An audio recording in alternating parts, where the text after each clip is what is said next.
মেহেরপুরে feeling স্টেশনের পাশাপাশি dealer পয়েন্টগুলোতে diesel বিক্রি শুরু হওয়ায় কিছুটা স্বস্তি ফিরেছে চাষিদের মাঝে।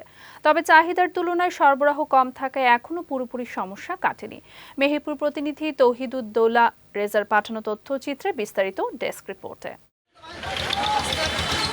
গত কয়েকদিন ধরে মেহেরপুর জেলার 15টি ফিলিং স্টেশনের পাশাপাশি 17টি ডিলার পয়েন্টে ডিজেল সরবরাহ শুরু হয়েছে।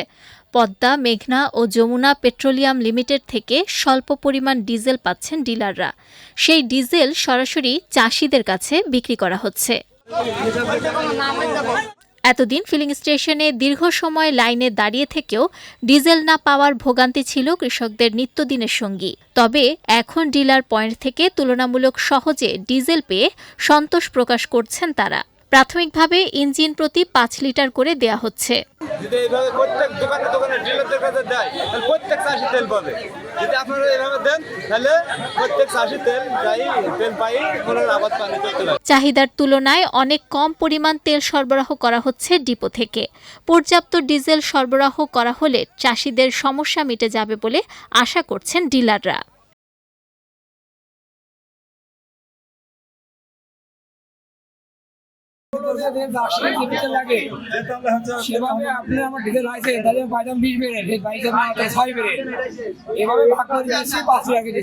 কৃষি মৌসুমে নিরবিচ্ছিন্ন ডিজেল সরবরাহ নিশ্চিত করতে দ্রুত কার্যকর পদক্ষেপ নেয়ার দাবি জানিয়েছেন সংশ্লিষ্টরা।